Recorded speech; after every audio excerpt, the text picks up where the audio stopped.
está se conectando conosco agora, o senador Rogério Marinho, do PL. E a gente não quer perder essa entrevista, ele inclusive saiu ali do evento que ele estava para justamente nos atender e já está sentado no seu gabinete para conversar com a audiência do UOL. Olá, senador, muito bom dia, seja bem-vindo ao nosso programa. Bom dia a todos, Fabíola, Josias, estou à disposição. E o Sakamoto também está aqui conosco. Antes de a gente passar, ontem o senador participou, inclusive, dessa aprovação que aconteceu no Senado de um projeto de lei que tem a ver com essa história do INSS. A gente já vai entrar nisso, mas já que a gente estava falando sobre segurança pública, só vou puxar esse gancho. O senhor gostou dessa última versão do projeto do DERIT? Como é que o senhor tem visto essa discussão que está acontecendo na Câmara? Olha, eu acho que o DERIT é alguém que tem experiência, né? Conhece bastante a questão do combate ao crime organizado. Ele está literalmente com a mão na massa como secretário de Segurança do Estado de São Paulo, que tem índices muito bons comparados ao Brasil, né? E ele tentará fazer o melhor possível. Agora, claro que a versão que ele está apresentando necessariamente não será aprovada pelo colegiado, né?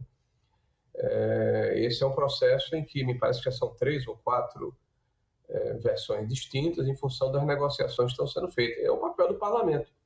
Um projeto que tem esse grau eu diria, de interesses e tempestividade, uma vez que a sociedade brasileira, né, entendeu a necessidade de combater o crime, em especial o crime organizado, muitas visões a respeito desse assunto, né, terminam acontecendo através de seus representantes.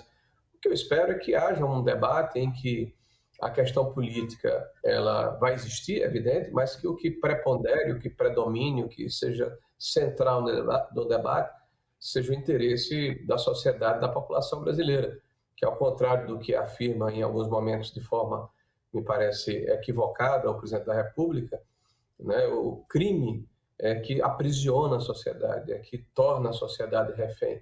E nós precisamos, de uma maneira muito firme, dar uma resposta a essa situação que constrange a todo o Brasil. Ontem foi aprovado no Senado esse projeto que proíbe os descontos associativos em benefícios do INSS, que é justamente, né, o alvo dessa investigação que está acontecendo em andamento no país, de um dos maiores escândalos que o Brasil já viveu, que é esse roubo direto na folha de pagamento de aposentados e pensionistas. Eu queria saber como é que o senhor viu hoje essa prisão, né, do ex-presidente do INSS e também do ex-ministro, busca e apreensão do ex-ministro do governo Bolsonaro. O senhor acha que esse caso está sendo esclarecido e o que representa essa aprovação ontem no Senado dessa mudança? Bom, primeiro, é evidente, eu já tenho 61 anos de idade e me lembro ainda da Georgina, a célebre Georgina, que no início dos anos 2000 e final dos anos 90 já aparecia no noticiário nacional como alguém que havia cometido uma fraude milionária na época contra os aposentados brasileiros.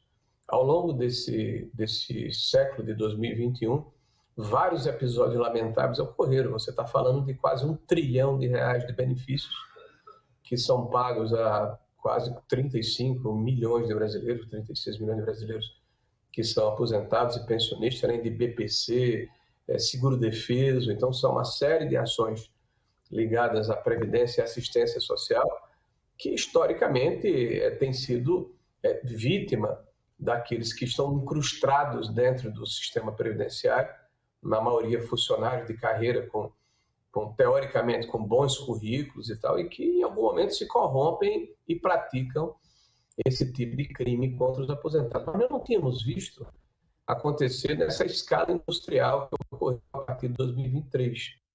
Nós tivemos aí um acréscimo geométrico, para vocês terem uma ideia. Nós saímos de 2.730.000 associados em 2022 para 7.400.000 em 2 anos e meio. Esses 5 milhões, pouco menos de 5 milhões de associados que foram incorporados ao sistema, segundo a própria Controladoria Geral da União, 97% deles, né, quase um teste de DNA feito pelas amostragens da CGU, não deram causa a essa associação, ou seja, foram associados contra a sua vontade. E associados passaram a sofrer todo o tempo de golpe, inclusive de descontos consignados. O que está acontecendo agora é que o tapete foi levantado, né? Está sendo eviscerado, está sendo exposto tudo que ocorreu nas entranhas do Instituto Nacional de Seguridade Social. Nós, e eu tenho afirmado isso nas nossas no nosso posicionamento dentro da CPMI, nós não temos bandido de estimação. O fato do Oliveira, por exemplo, ter hoje uma tornozeleira e uma busca e apreensão, certamente o ministro que tomou essa decisão, a pedido da polícia que investiga, encontrou indícios de relações financeiras com o ministro. Eu acredito que tenha sido isso. E aqueles que foram presos são funcionários que estão desde 2014 juntos dentro da Previdência. O Stefanuto era o procurador-geral, era o presidente do INSS em 2014, já estava no INSS o Vigílio também, o André Fidelis também. Então, são funcionários que estão lá há muito tempo, né? E que a grande diferença é qual é o governo que combate a corrupção, qual é o governo que é inerte em relação à corrupção. E ontem a aprovação que aconteceu no Senado, Fabiola, é uma aprovação muito importante, porque nós acabamos de uma vez por todas, espero que o presidente não vete, o que nós chamamos de desconto associativo, que foi uma porta, um ralo que foi aberto para a corrupção. E existe desde 1994 e escalou agora em 23, 24, 25. Senador, como é que um escândalo como esse, o senhor lembrou o caso da Georgina, realmente foi um caso muito notável, né? Frequentou o Ministério por um longo tempo, até por conta desses antecedentes, né? É muito incômodo perceber que algo assim, que se estima aí num desvio de 6,3 bilhões de reais, tem acontecido, tem atravessado diferentes governos, tinha uma proporção na gestão do Bolsonaro, ganhou proporção ainda maior, foi magnificado durante a gestão do Lula, e dá a impressão de que essas associações, sindicatos, encontraram no bolso do aposentado a possibilidade de obter um dinheiro que deixaram de faturar com o fim do imposto sindical, que, se não me engano, foi na gestão Temer, né? Agora, o que me intriga, senador, e aí eu queria, qual a experiência que o senhor tem, o senhor já está no parlamento, já esteve no executivo, como é que algo assim acontece? Acha que isso pode estar restrito ao INSS ou a investigação, se bem sucedida, precisa escalar escalões mais superiores? Às vezes eu vou começar pelo fim. É evidente que as pessoas que lá estavam e que derrubaram as barreiras que foram levantadas tiveram apoio político de alguém para se permanecerem nesses cargos. Foi quebrado o sigilo de quase 400 pessoas físicas e instituições. Então existem camadas, né, onde o dinheiro foi. Nós já estamos na segunda camada de uma série de associações e outras nós não conseguimos quebrar porque ainda há uma blindagem, infelizmente, do governo impedindo a quebra de alguns sigilos, inclusive ou a convocação de algumas pessoas. Mas os fatos se impõem, né? Então, o que aconteceu agora vai ser muito importante. Hoje, por exemplo, nós estamos quebrando o sigilo de 17 federações de trabalhadores de agricultura em 17 estados, né? E com a anuência, inclusive, da base do governo, porque nós passamos 10 sessões tentando acontecer hoje, graças à prisão, né, desses envolvidos. Então, acho que, paulatinamente, nós vamos encontrar, Josias, quem são aqueles que permitiram que pessoas importantes, em cargos importantes da Previdência, permitissem a derrubada de barreiras. Porque eu quero lembrar, nós iniciamos o governo com a MP 871, que pedia a revalidação, ou seja, o recadastro de todos esses associados uma vez por ano. Isso foi derrubado ao longo do tempo pelo Congresso. E existem as impressões digitais. Quem falou contra, quem propôs emendas contrárias, quem falou que isso ia prejudicar sindicatos, está tudo lá configurado nos anais do Congresso. Nós instituímos a biometria, ela só foi implantada após o problema em maio de 25, em relação aos associados. Porque na hora que foi definida e a DataPrev encontrou a solução tecnológica, em torno de julho, agosto de 2024, tem uma entrevista do presidente da DataPrev atual, quanto do presidente, dizendo que foi orientado pelo atual presidente Stefan Nufto do INSS que não implementasse ainda. Então passou 8 ou 9 meses ainda com a porteira aberta. Quem foi que derrubou essas barreiras? Quem foi que permitiu que os descontos acontecessem sem passar pelo escrutínio da diretoria de benefício? Quem permitiu que associações que não tinham nenhuma capacidade técnica de recepcionar esse recurso fossem enquadradas e habilitadas para fazer esse desconto e enriquecerem operadores políticos e operadores financeiros? Então, há uma quadrilha sofisticada, e nós estamos falando aqui da primeira fase, de 6 bilhões de reais, mas nós vamos entrar em fevereiro, Josias, na questão dos consignados. Eu estimo aí pelo menos 4 vezes mais. Nós estamos falando aí de 30 bi, é maior do que a Lava Jato. E veja, é um crime praticado contra pessoas hipossuficientes. Na grande maioria, pessoas que sequer tinham o entendimento do que estava acontecendo. Pessoas que não têm acesso ao olerite ou contra-cheque, que recebe o dinheiro através de um cartão. Quem recebia, por exemplo, R$0 como aposentado rural, de repente passa a receber 1.200, 1.300, não sabe que era para receber 1.500. E que esses 200 que ele não está recebendo é porque ele foi associado à sua revelia a uma associação que ele sequer conhece. Ou como acontecia anteriormente com a CONTAG, que durante 30 anos teve a função cartorária, através dos sindicatos rurais, de emitir um certificado para dizer quem podia ou não ser aposentado no campo, com 15 anos de contribuição, 60 anos homens, 55 mulheres. Isso foi derrubado em 2019. Então, o governo começa combatendo fortemente as lacunas, os problemas que existiam em relação à Previdência. Ao longo do tempo, né, algumas pessoas ingressaram no governo e começaram a fragilizar esse sistema. E isso claramente está demonstrado, estoura em 23, 24, 25, mas estoura de uma forma geométrica. Nós tínhamos, Josias, 40 mil reclamações por ano em 19, 20, 21, 40 mil, para 2.760.000 associados.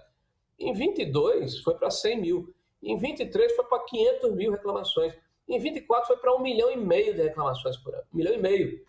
Em 19 e 20, 9 entidades foram descredenciadas. Em 23, 24, 25, nenhuma foi descredenciada. Então, é claro que eu não estou aqui dizendo que é um governo como um todo que fez isso ou aquilo. Agora, tem pessoas que eram pessoas importantes, relevantes, dentro de governos, inclusive no final do nosso governo, e que permaneceram no governo subsequente, tá? Que claramente contribuíram para que isso acontecesse e alcançasse esse volume, eu diria, absolutamente inaceitável. Qualquer volume é ruim, imagina o que aconteceu. E isso tem que ser identificado. E é o que as pessoas têm que ser penalizadas. Para quem está conosco na TV, o intervalo, mas a gente segue pelo YouTube aqui na entrevista com o senador Rogério Marinho. Vai lá, Sakamoto, sua pergunta a ele. Senador, bom dia, obrigado aqui pela presença no All News. Mudando ligeiramente de assunto, mas é um assunto de certa forma correlato.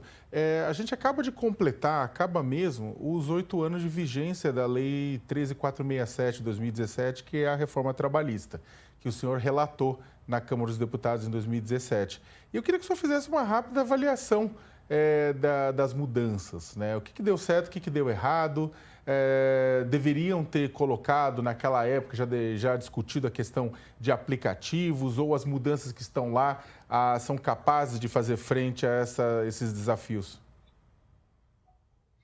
Sakamoto, eu acho que a reforma trabalhista, ou a modernização da legislação trabalhista, que eu prefiro chamar dessa forma, foi um momento em que uma vaca sagrada, que desde 1943 havia sido chantada como marco do trabalhador, realmente foi revisitada.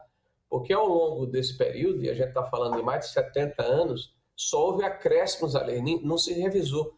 E uma lei que, quando foi feita na época, levou em consideração o trabalhador da indústria, de um processo de industrialização que não existe mais, e uma espécie de camisa de força que obrigava a praticamente toda a força de trabalho do país se adequar à situação em que, na verdade, não havia nenhum conforto.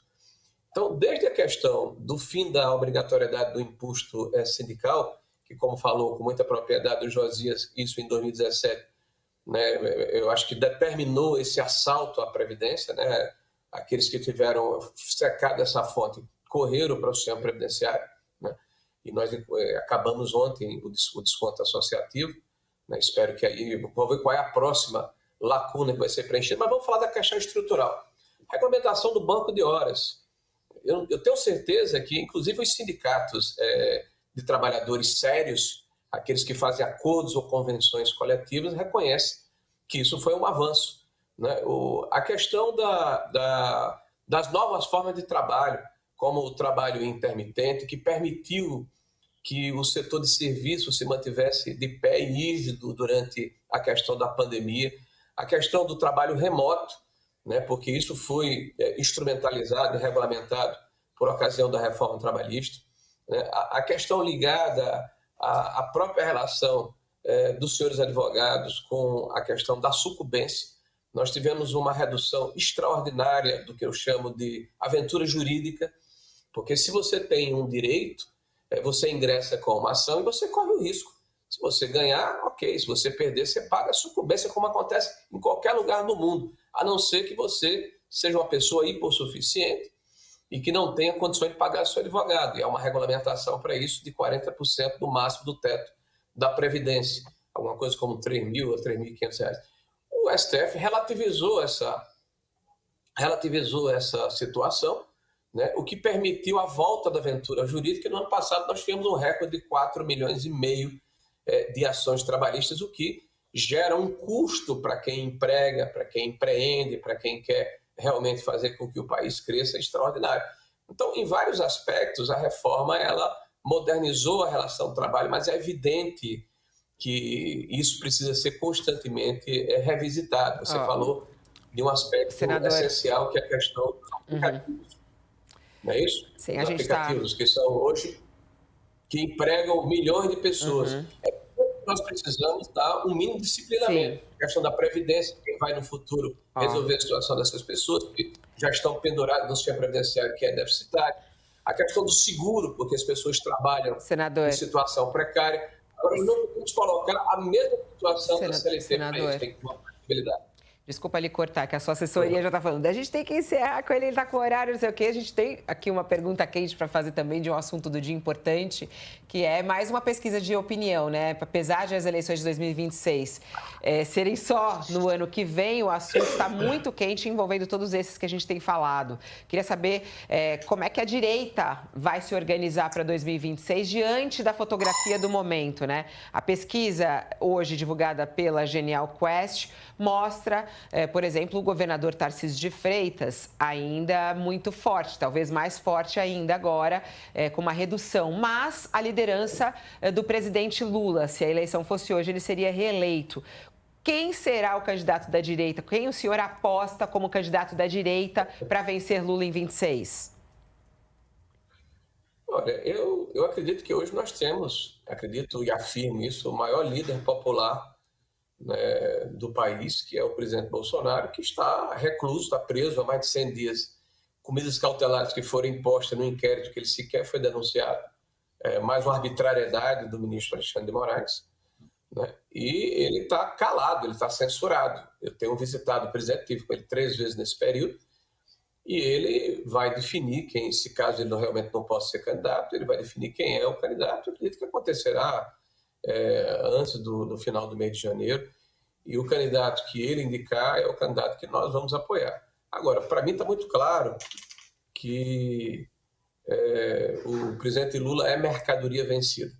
Ele já está no seu 3º mandato, vamos imaginar que seja o 5º mandato, porque ele de fato foi quem elegeu a ex-presidente Dilma. São 5 mandatos consecutivos, a fórmula é a mesma, os métodos são os mesmos, os protagonistas, com raras exceções, são os mesmos, e nós já sabemos o final desse processo. No final do período da Dilma, que é o quarto mandato do Lula, nós tivemos a maior recessão que o Brasil já enfrentou desde 1948, graças às mesmas práticas que a gente está assistindo agora. Gasta mais do que arrecada, acreditar que o gasto por si só alavanca a economia, aparelhamento da máquina pública com casos de corrupções endêmicas, problemas ligados à ampliação da base e um conceito de que vale tudo em nome da causa partidária, mesmo que seja quebrar o Brasil, né? Um excesso de medidas populistas que vão se acumulando e mostrando que o compromisso que existe é na perpetuação do poder e não num projeto de Estado e de país. Então, qualquer que seja o candidato que a direita apresente, eu não tenho dúvida que vai ser vencedor em 2026, até porque é um projeto que tem que se colocar em contraponto a essa irresponsabilidade que está sendo feita com o nosso país. Então é isso, Senador, né? eu não gostaria de deixar de fazer uma pergunta ao senhor. À luz do que aconteceu ontem, a aprovação do Paulo Gonet, a recondução dele à Procuradoria-Geral da República se deu por uma margem muito pequena de votos, né? Diferentemente do que ocorreu quando da indicação original, quando houve uma folga extraordinária de votos. O senhor imagina, pelo que observa no Senado, que esse resultado relacionado ao Gonet sinaliza que pode haver risco de rejeição para uma eventual indicação de Jorge Messias, o advogado-geral da União, para o Supremo? José, eu acredito que o que aconteceu ontem é uma demonstração de que a forma como se comportou o procurador-geral até agora, e inicialmente ele era uma expectativa, agora é uma realidade, você pode fazer um juízo de valor sobre a atuação dele, né, gerou muito incômodo e muita rejeição a ele dentro do Senado da República. Né? Quem votou contra ele, basicamente, foi a oposição, né, que demonstrou, e inclusive eu abri mão, já é a terceira vez que eu faço isso, do sigilo do voto, que é uma proteção que o parlamentar tem. Eu não votei no Zanin, porque ele era advogado pessoal do presidente da República, em respeito ao próprio Lula, que havia dito que não faria indicação de amigos e nem de advogados. Não votei no Flávio Dino, e disse a ele. Não votei no Flávio Dino porque eu não acredito que ele tenha isenção de praticar a função de ministro do STF, uma vez que ele era sabidamente o desafeto do presidente Bolsonaro. Eu perguntei a ele na sabatina se ele se julgaria impedido. Ele disse que não, apesar de ele ter uma ação pessoal contra o presidente da República, um juiz que tem uma ação contra alguém que julga e se julga isento. Então ele disse: o senhor não tem condição de ser ministro, não votei contra. E da mesma forma votei contra o Gonet, com os mesmos argumentos. Digo: o senhor, que é procurador-geral da República, né, abriu mão do seu papel de ser procurador, porque quem faz esse papel hoje, por exemplo, na questão da fake news, é o senhor Alexandre de Moraes. Um inquérito que dura 7 anos, não termina nunca. Ele abriu de ofício e muitas vezes toma a parte como se fosse o autor da ação. O senhor que está aceitando que o Tagliaferro, que é alguém que fez uma denúncia clara contra o ministro Alexandre, seja hoje julgado pelo próprio ministro Alexandre. Então, o acusado está julgando o acusador. Né? O senhor que mandou abrir investigação contra o Felipe Martins, dizendo que se houve falsificação lá na alfândega, que ocasionou a prisão dele por 6 meses dos Estados Unidos, ele pode ser o responsável.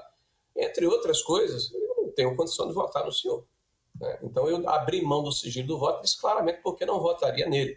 Então, acho que é claro que esses 26 votos é uma sinalização, sim, se houver resistência do grupo ligado a Rodrigo Pacheco. Né? Se esse pessoal se aliar conosco, certamente vai haver uma dificuldade muito maior para que o Messias seja aceito lá no colegiado. Muito obrigada. Peço desculpas aí pela demora da entrevista. Sei que tem agenda, mas muito obrigada por estar aqui. Até a próxima. Obrigado a vocês também. Boa sorte. Obrigado.